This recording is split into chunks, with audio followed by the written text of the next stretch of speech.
a regional leader. Now, over the last 2 years, Malaysia has seen a remarkable increase in data center investments. Despite the competitive regional landscape, Malaysia has managed to capture the attention of global data center players due to a number of factors. Number one, infrastructure readiness, energy capacity, ease of doing business in Malaysia, and also government facilitation. In this next session, our panelists will discuss how Malaysia can leverage on this advantage and, most importantly, stay on top. So if you have any questions for our panelists for this session here, do check into Slido now using the QR code. We're going to pop up on the screen again and post up those questions for our panelists to answer later on during the Q&A. And now, ladies and gentlemen, please allow me to introduce our moderator for this session, Justin Hayes, Head of Malaysia and Philippines Market for W.Media. Hello, Justin. Yes, please. Go ahead. I'm just going to quickly introduce Justin. Now, W.Media, which is where Justin works, is a multifaceted data center content distributor. As head of the Malaysia and Philippine markets, Justin uses his knowledge of both markets, as well as developments within the industry, to connect IT professionals with vendors in the data center, cloud, and cybersecurity sectors, most notably by organizing the largest cloud and data center conventions in both Malaysia and the Philippines. So Justin, over to you.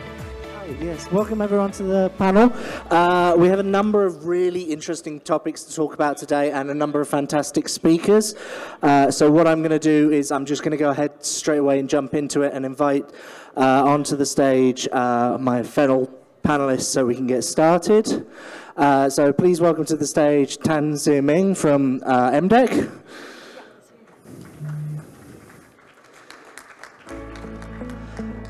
John Eaves, of course, from Edge Centres. Oh, right, okay, we've got pictures up there.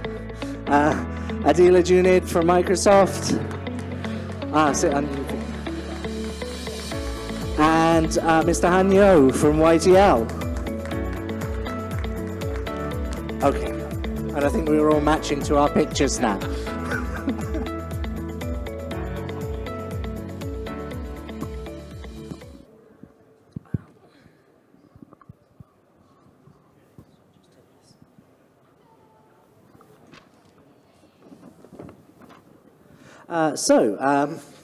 Welcome everyone to the panel.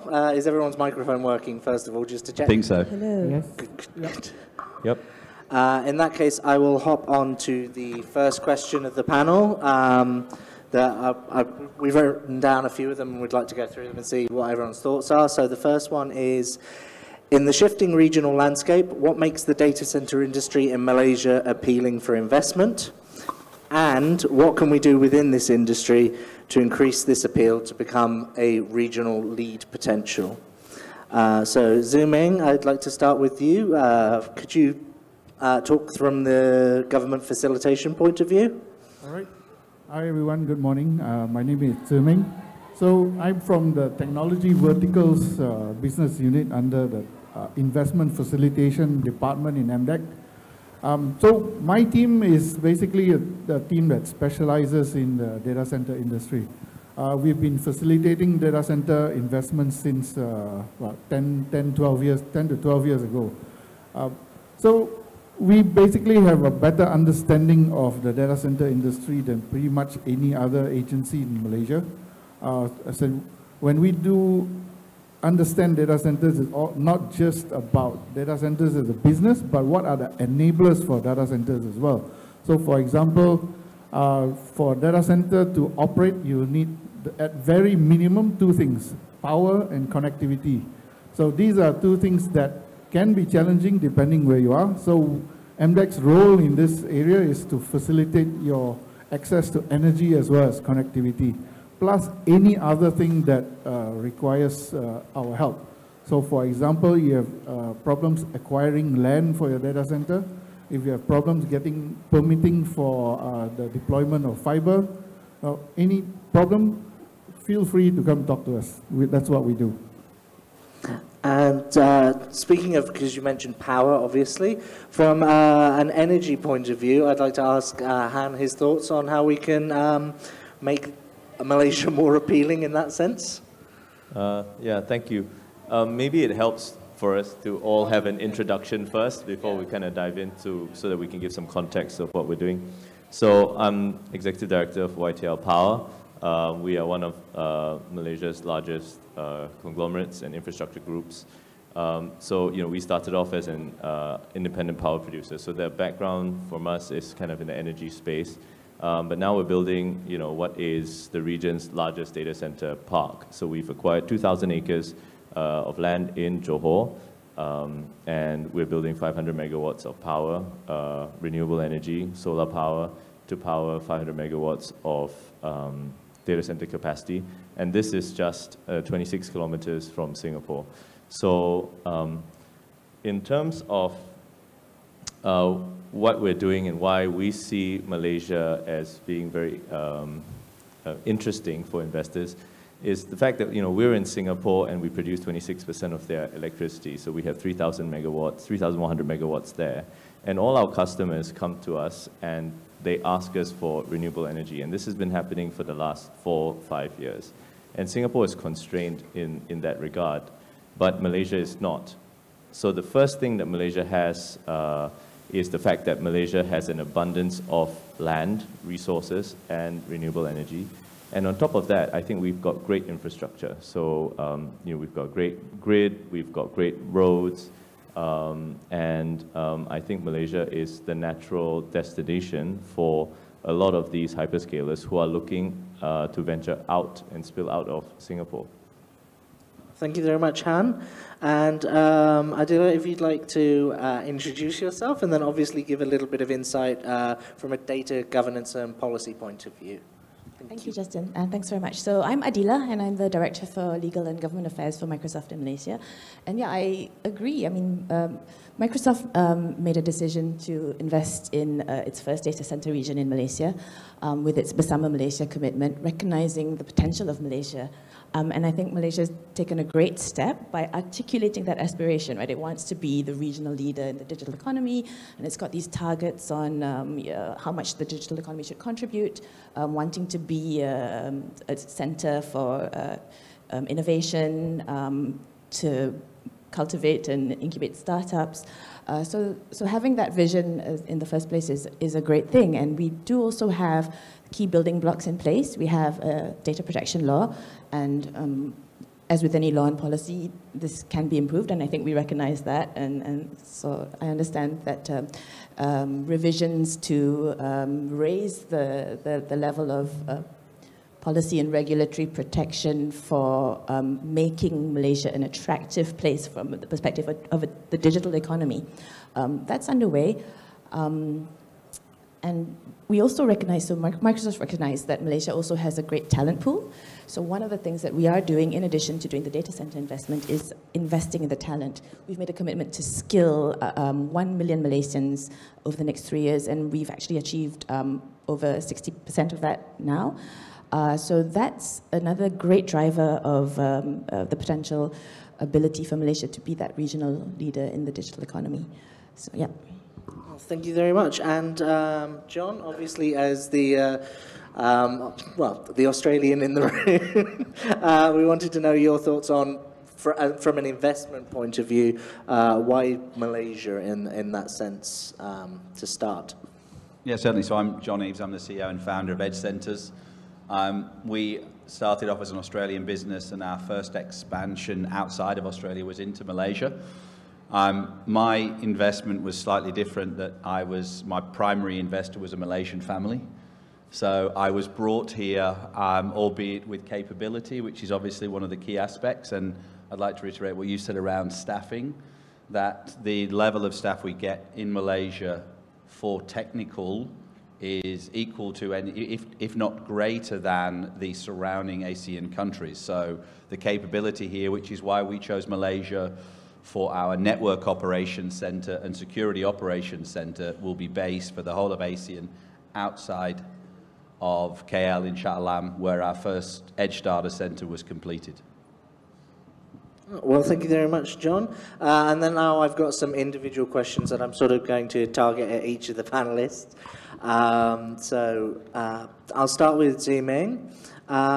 With companies adopting digitalization, the introduction of 5G and shifts in focus across the region from Singapore to other leading countries. What challenges does Malaysia face in meeting the rising demand for data centers? That's a very good question. So the biggest challenge is basically it's a spike. It's something that basically started in 2021. For 10 years, we've been working on all the challenges. We basically understood that there were a lot of challenges that we needed to fix. So we spent the last 10 years taking care of those challenges. But as the spike of influx of data centers coming in suddenly in 2021, it presented a major challenge in terms of power requirements, right? So I think some of you may already know that Cyberjaya, the heart of the digitization in Malaysia, is very close to reaching its maximum capacity of power supply. So we are actually looking at constructing a new main intake unit for Cyberjaya just to cope with these large-scale data centers coming in. So responding to power requirements in local areas is a major challenge right now. Because data centers tend to cluster together. So everyone wants to be in Cyberjaya in Klang Valley. It's when they can't get something in Cyberjaya, then they start looking elsewhere. Similarly, in Johor, the 3 or 4 data center investment zones like Waikait Step, as well as YTL's site, as well as Nusa Jaya Tech Park. The ones that have been around a while, basically they are also facing power capacity issues. It's a local issue. So we are hoping that YTL will take up the slack and provide lots more power where you are and give Johor room to grow. So those are the 2 biggest challenges actually.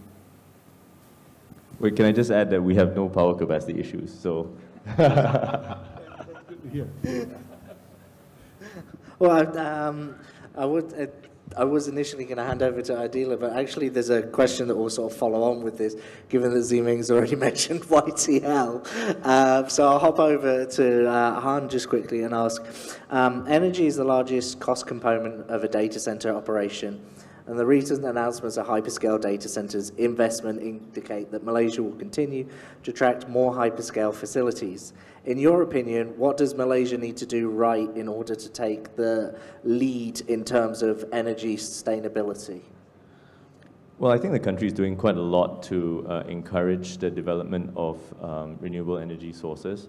So I think that's great. The elephant in the room is the fact that actually the government, the energy sector is, is a monopoly. In fact, we have a big GLC called TNB who is the distributor, generator in many cases, and also owns the transmission line, right? And this is not a true liberalization. And this, unfortunately, this doesn't create much competition. So one of the things that we look at as someone who wants to provide a full stack service is the fact that we need to be able to provide on-demand renewable energy direct to our customers, and we need to be able to show that it has been generated through renewable energy sources. So in Malaysia right now, I think plans have been announced, and I think it could be done a bit faster if we could kind of get be able to buy energy directly for industries directly from renewable energy sources. I think that would be a huge game changer. It's something that you can already do in other countries. And if Malaysia can do this, where Singapore cannot because you don't have the renewable energy capacity, then that's going to be a big thing for Malaysia. So a lot of it is policy and the speed of implementing those policies. And when that comes through, I think there will be a huge boost to this entire industry in this country. Well, thank you very much. And just on a different note, I'm going to turn back to Adilah because that was where my next question was. From a data privacy, governance and sovereignty continues to be an ongoing concern for any data center and cloud players entering the country. How can Malaysia improve in these areas to appeal more to DC and cloud players to come in? Yeah, no, thanks for that, Justin. So I think the discussion is moving really from issues like sovereignty and localization to having the right protections, security, and control over your data. So Malaysia has a good baseline. We've got a data protection law, and we've articulated that aspiration to be a regional lead, as I mentioned. And recently, we've ratified the CPTPP, which is great. That sort of shows our commitment to openness in terms of, for example, facilitating e-commerce through enabling cross-border data flows. I think there's a huge opportunity here for Malaysia to really give that extra confidence to players of the digital economy, that Malaysia is a region that has world-class data protection laws and all the attendant sort of rules and implementation mechanisms to raise it to that level where it can be best in class in terms of a place where you can digitally transact, knowing that your data is safe, secure, and there are adequate protections. So the amendments to the data protection laws, for example, those are much welcome. They introduce things like having mandatory breach notification, so that's on par with international standards, having obligations for data processors. This is what I understand. I think one area where we could really improve in terms of that transparency and confidence to people who want to transact here is in terms of having commitments to law enforcement access to the data center, recognizing that the data center is actually storing customers' data, customers who have customers. It's businesses' data, it's data of companies. So that really should be under the control of that business. And so access to a data center really should be seen through that lens, on par with how what's considered best practice.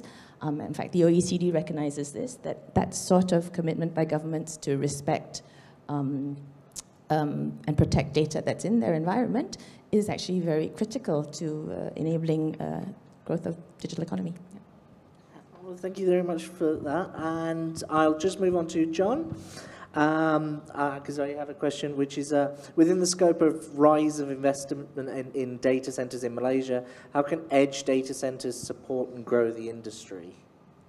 Thank you, Justin. I'd like to start by echoing what Hann said around monopolies and power. I worked for a monopoly in Dubai, and it was counterintuitive to the growth of the country there, because without, ESG is a very key driver for data centers, and especially, with green loans being commissioned now. AirTrunk successfully raised 1.2 billion through ASG-based loans. That without that availability to green power, a facility, I think we're going to retard the industry rather than advance it.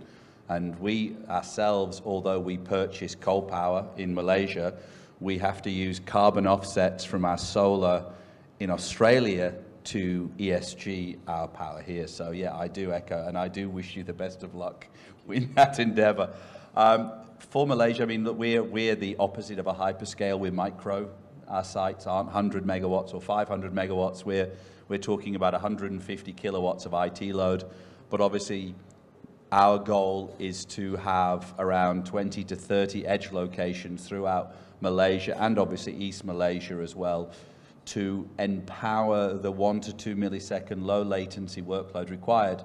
But inevitably, they still feed back to a hyperscale. They still, as we have worked, will require the assistance of MDEC. So for us, the opportunity in Malaysia is big, and I agree that the opportunity outside of outside of Singapore for Malaysian facilities is ripe for Malaysia to become that next key hub in ASEAN.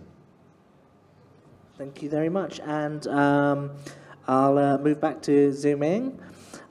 Given the influx of investment from global companies into the Malaysian data center, what should local data center companies focus on to remain competitive? What should the industry do to ensure a retention and a growth in local talent? All right, since MDEC is not a data center operator, so I'm not sure whether I'm the right person to answer that question, but I'll try to give it a shot. I think if you look at some of the players in Malaysia, they are basically changing their business model to basically become the service providers for the hyperscalers. So when the hyperscalers come in, usually they will set up in an edge node and set up in a colo facility rather than build something from day one. So this has actually spurred the domestic data center market. A lot of players are actually becoming the hosts for this, the influx of new players.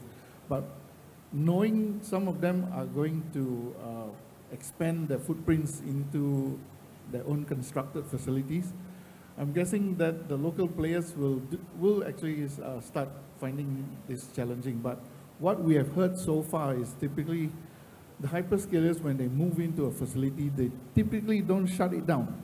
They leave it running because their capacity growth is higher than the ability to build it out. So that's what we are hearing in the market right now. So I think if any of you here are from the local industry, I think when you hear your customers building their own facility, it doesn't mean they're going to leave your facility. They're probably going to continue. So I think what would be best for the local players to figure out is how do you continue to become useful to an incoming investor, right? Because your experience in the local market, your knowledge of the local ecosystem is vital to helping these companies set up in the country. And you'll find a niche in there somewhere. I think it could be that you are not competing with them in terms of selling floor space, but maybe pivot your business to providing technical services to these guys. But that's my opinion. Well, thank you. And the time has slightly changed on the screen, so I'll just ask to... We lost 6 minutes. Who took the 6 minutes? So actually, I think we can... I'm just looking at my questions now, seeing which ones are going to fit in the time. I should probably pose a question to all of you, and then we should be able to wrap up from there in that sense, which is, as a goal to become a regional leader within the data center industry, it's all very good saying that as Malaysia, but what targets should be set as indicators of progress in terms of where Malaysia can innovate and to capitalize on its current position? Sort of milestones as to what we should be looking at if we're going to take that role. I'll work down in order. Hann, I'd like to start with you, if that's okay. Okay. I'm not sure whether it's right to kind of look at milestones, but when we looked at this space, we saw a lot of kind of blue ocean in the fact that there's so much demand in Singapore. And it just could not be fulfilled within Singapore. We saw that there was a moratorium. These hyperscalers have been our power customers for a long time. They've been asking for power. They've been asking for capacity. We bought Junid, which is a data center in Singapore, and that kind of reinforced our view. So 3 years ago, we decided to invest heavily in Malaysia, and we wanted to do something that was at scale, that was ambitious, that would change how people looked at Malaysia as a data center hub. And that's why we acquired 2,000 acres of land, and we wanted to build our own solar farm to power 100%, 500 megawatts of renewable energy, and it had to be near Singapore. And why we could do that was because we're an infrastructure provider, so we are an IPP, so we sell energy as a core business. We have a telecommunications arm, YTL Communications, which is the 4th largest telco in Malaysia. So we can do our own fiber. We have our own data centers already. They're already operating. We have a construction arm, which is the 2nd largest in Malaysia. We can build our own data centers. And so we can provide an end-to-end solution for the hyperscale customers. And that's what I feel they were looking for. So we hope that this is something that would really bring Malaysia onto the map. I think it's generated quite a lot of excitement. Johor is now becoming a base. But then the question is, from a milestone perspective, what next? So we see Malaysia within the ASEAN region is very strategically located. Just like in Singapore, we're right in the heart of everything. And how can we then better facilitate this? We need better connectivity. We won't need to make KL as a bigger hub. I think the government has done a great job in announcing, the shift of government into cloud services. that will drive more adoption. I think Microsoft is one of the cloud service providers there. And the other thing that is going to be a game changer for Malaysia is the fact that with Digital National, we have a Malaysian, we will now have the fastest rollout of 5G in Malaysia because we have one network which is being pushed out. The cost will be shared by 6 consumers, so the average cost of data in Malaysia should be the lowest in the region.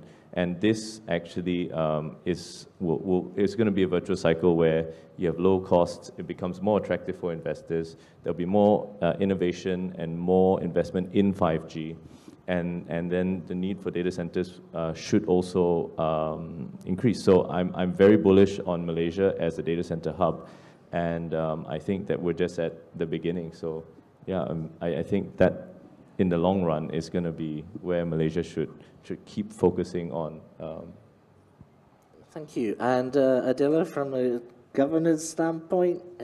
So I'm going to go back to the regulatory and policy framework that makes Malaysia attractive, right? So I actually think we're starting from a relatively high base. We don't have any mandated, hard-coded localization laws in general. Having said that, it would be great if we could move from where we are right now, which is that generally permissive, and perhaps in some situations you do need to jump through a few hoops to make it where it's actually the benefits of adopting cloud and using data center capacity basically are so well known that that becomes the default position. Everybody should want to go to cloud, and it's only in very specific, restricted circumstances where maybe that should be questioned, and then maybe in that tiny little sliver of situation, so the default position becomes, well, it's cloud first really, default position becomes that data center capacity, cloud usage is the preferred option. So I think that's something. How we measure that in terms of milestones, I think the national blueprints already set out quite a few milestones. As you mentioned, there's 80% government cloud consumption. But what does that mean? What sort of consumption does that mean? How are you using the cloud? So hopefully, as we move towards that target of 2030, we can get a little bit more clearer on that. And yeah, happy to work private and public sector collaboration on these issues. Yeah. Thank you very much. And John, from your perspective, obviously building across the region, how do you see Malaysia comparing and standing up and sort of moving forwards from that point? I think, well, starting with milestones, our own internal KPI is to try and enable 100% local employment. So other than myself being a traveller, everybody else per country, so Thailand, Vietnam, Malaysia, they're all 100% Malay, 100% Thai, 100% Vietnam. So for us, it was very important that we empowered a country as well as assisting a country. So from a manpower point of view, but also digitally. How working in Malaysia has obviously been, we've had, I'll call it, less challenges here than starting in other countries. It's been a very clean, we've obviously had fantastic support from MDEC, and obviously, you know, we get invited to speak at events.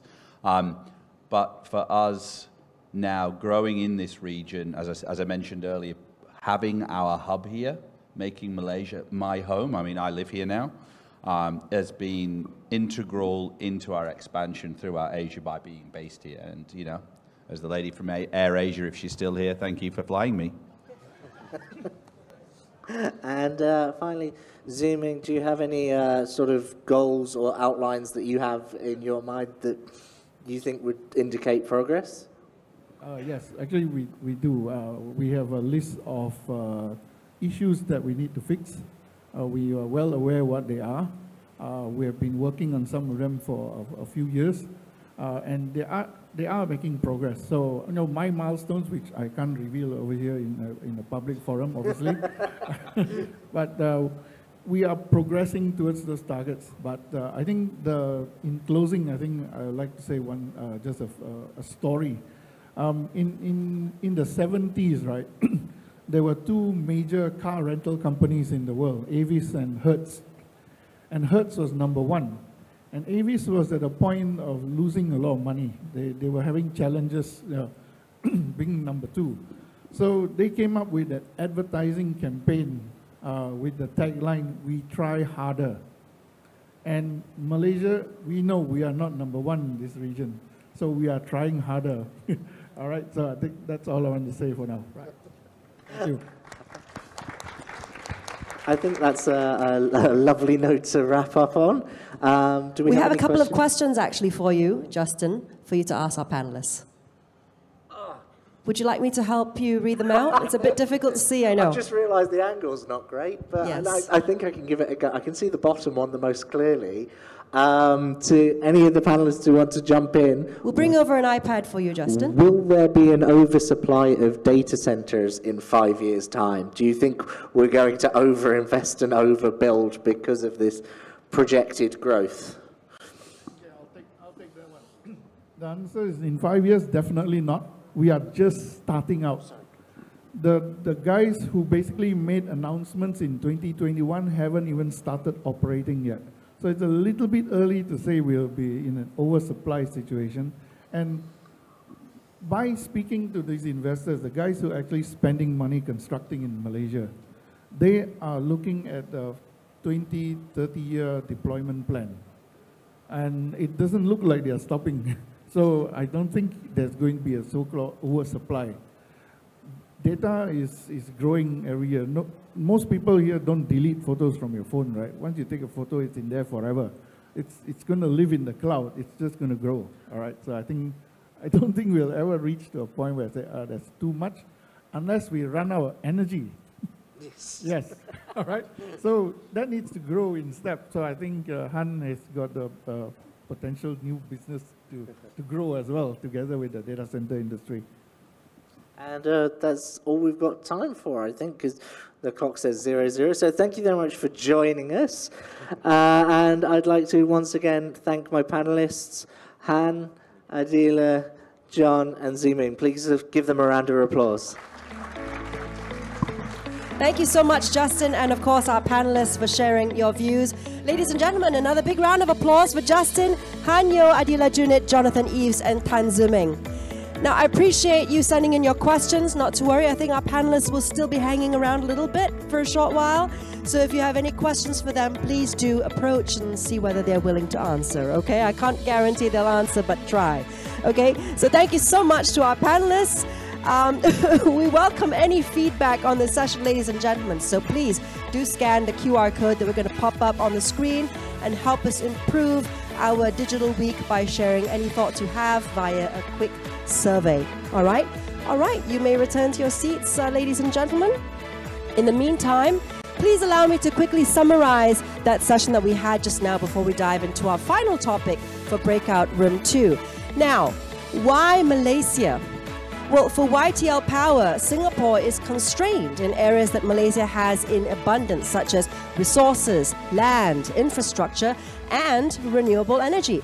So Malaysia has a great talent pool, which for Microsoft is a great driver, and other global players like edge centers. Challenges for Malaysia include power supply capacity in areas like Cyberjaya, where capacity is currently being upgraded, and of course, energy costs. Now, energy is the largest cost component for data centers, so liberalizing the energy sector and focusing on renewable energy will help make energy rates more competitive and sustainable.